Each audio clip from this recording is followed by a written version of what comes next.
The foggy dust caused by the explosion subsided. Erg. Shah. Crouching down, I woke up while shaking off the broken debris that covered my body. Fortunately, there were no injuries to my body. Even the broken debris couldn't pierce the coat I had been wearing. It's a good thing I wore a sturdy one just in case. The corridor and the wall of the compartment, which had been fine not long before, were completely blown away. The chilly wind that was running on the snowfield blew through the gap and scratched my face like a blade. I thought it was a normal robbery. I couldn't believe he had detonated a bomb that was wrapped around his body in a situation where he was electrocuted by electricity magic. That was something that would never be seen from a train robber. It was more severe than a robbery. And they were closer to fanatics, if I may say so. The mindset of dying together even though he knew he was going to die. Are they the rebel remnants of the prince's faction who fled the kingdom of Utah? No. They're busy hiding right now. These bastards are different. As I was sweeping my face with my hands in frustration, I sighed, feeling my loose skin. No wonder the cold wind was cutting into my face. It's expensive, though. What a shame. Rip. I took off the camouflage mask that I had been wearing on my face. I didn't need to keep using it since it was already torn due to the shock of the explosion and the grazing of the debris, since I couldn't keep the face of a man in his 40s with wrinkles and whiskers anymore. I threw the camouflage mask out of the train. I thought the train was going to be a little safe. But I didn't expect an unpredictable incident to happen. Come to think of it, where is he? Ludger, who had said he was going to be a professor at Soren Academy, could not be seen. Soon after, I realized something. When the explosion had happened, he couldn't react and was likely swept away. The desolated wall was half blown away and broken. There was no trace of Ludger. When I slightly stuck my head out and looked down, I saw a steep cliff. Deep down the cliff, there was a raging blizzard and foggy snow clouds that buried its base. He must be dead. Anyone who thought that he was a mere robber would be bewildered when the robber blew himself up with a bomb. If he had known beforehand, he could have prepared a spell. But unexpected situations always happened. What a pity for him. To think he had died on the day he was appointed as a professor for the famous Soren Academy. I prayed for the repose of Ludger's soul with a small, silent prayer. It's not time for me to be relaxed either, since I knew that they were no ordinary robbers. My alert level was several stages higher than before. If they were all going to blow themselves up when their plans went awry. No matter how strongly that magic engineering train was protected by various spells, it might derail. That could be their real aim. Seeing that kind of extreme act happen. Let's run away. After making that decision, I headed to the compartment behind that one. Srock. When the door from compartment 4 to compartment 5 opened, a conductor with his face full of tension appeared. Oh, sir. Are you all right? What on earth is hap? He was slightly bewildered and stuttered at the sight of me standing alone in the corridor and at the bulkhead that had flown away. There's a robber attack. They're armed with dangerous explosives. I was almost swept away by it. I replied calmly. I see. I think they're focused on compartment number 1. So we'd better step back. Oh, I was actually about to evacuate the other passengers to the back. That's a relief. I approached the conductor with a relieved face. And as soon as I narrowed down the distance so I could reach him by stretching my arm, I grabbed the conductor's collar and threw him down to the ground. Bomb. Arg. Why are you doing this? Did you think that kind of petty acting would work in front of me? Pardon? The conductor looked up at me with a confused face. If it were someone else, they would have erased their doubts by looking at his extremely victimized expression. But I was not convinced. I thought something was odd. I refused to believe that it's so easy to break through the magic engineering train. which is protected by strong defensive magic and magical stones attached to it. And right when it was running fast through the rugged Arete mountain, raiders appeared as if they had been waiting. What it's practically impossible without someone working from inside the train assisting unless someone turned off the magic that should have been operating. At that moment, the conductor's face changed in an instant. He moved his hand and tried to pull something out. But I already knew and had prepared for it. I thrust a sharp knife under his chin. Stay still. Ugh.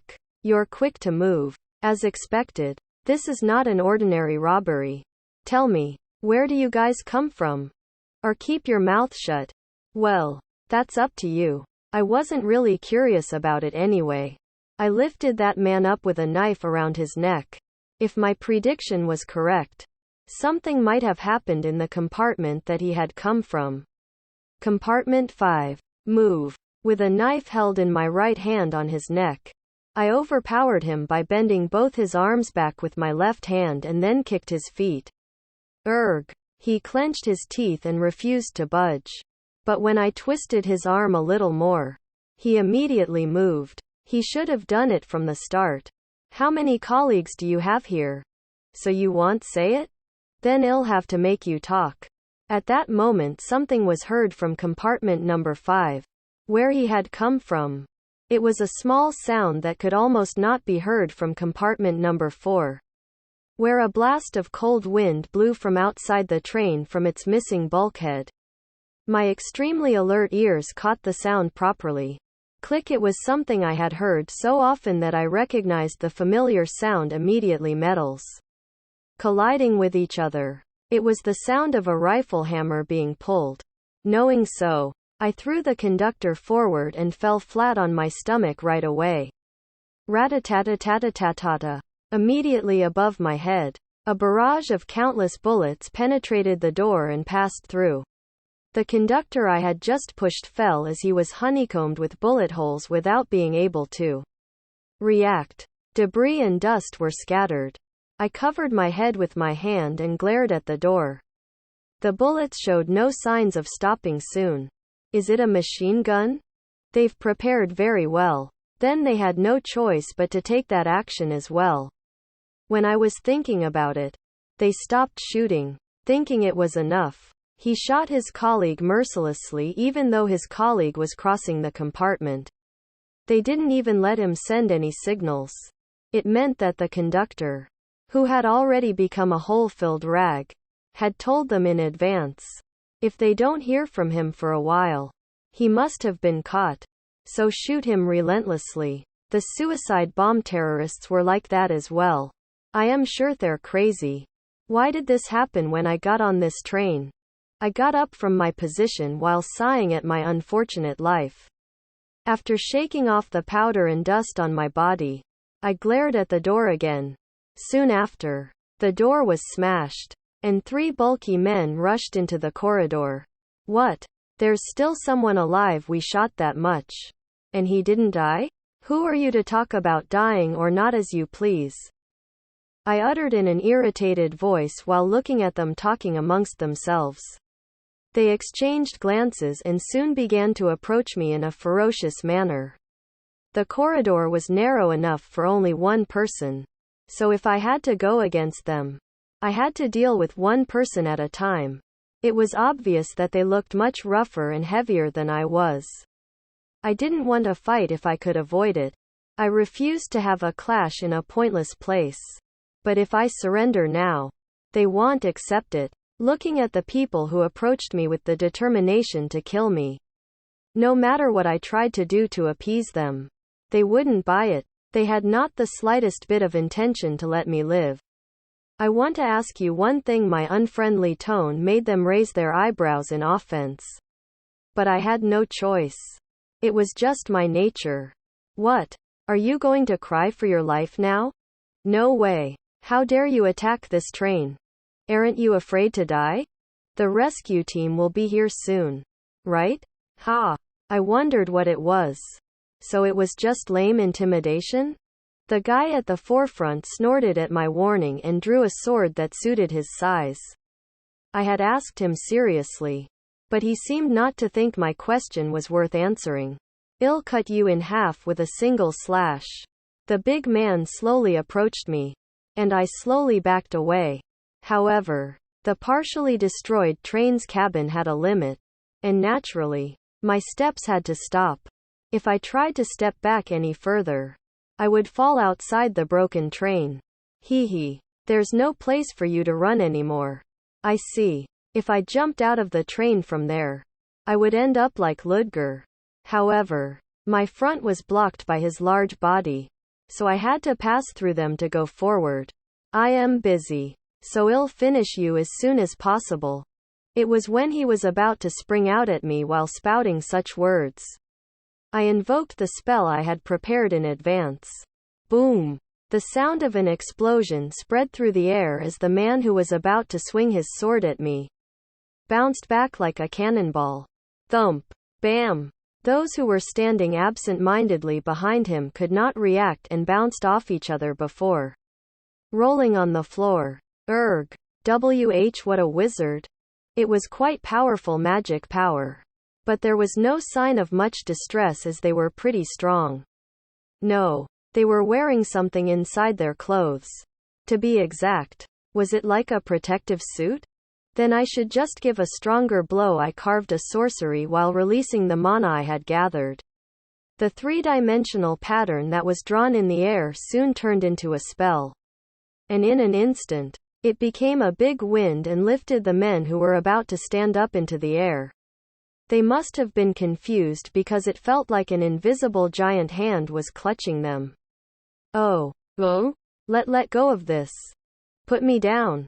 I'll put you down. Just as you asked. I used the wind to move them by myself to the outside of the wide open train. "Saw, save me. Please. I beg you." They shouted desperately. But I didn't say yes or that I would spare them. They were the bastards who attacked that train with the intention of killing everyone. They would stab me in the back if I showed them any mercy. As I threw them out of the train, their screams echoed and slowly faded into the distance.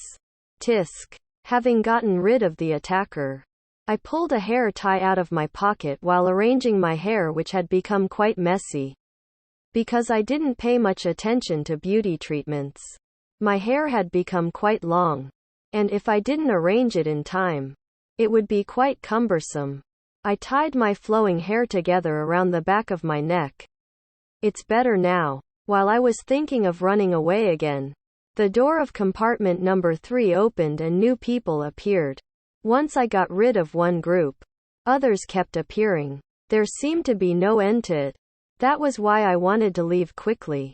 The men who came from the third compartment saw me standing alone inside the half-destroyed fourth compartment, and my face hardened coldly.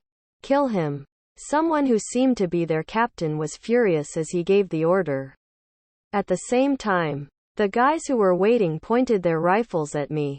Looking at it, I desperately held back my sigh. Yeah, what can I do? Now that I've come this far, I should see the end of it. Shoot. The captain gave the order and his subordinates pulled the trigger. But the bullets didn't come out. Clack. Clack. Oh. What are you doing? The guns are broken. What? While everyone was talking, I prepared the next spell. If they were together like that, it was easy to get rid of them from where I was standing. But there was one thing that I had looked over. There was also a wizard among them. Shoo. The spell that I casted was cancelled mid-air. The wizard stared at me with a wary eye as he pointed his wand at me.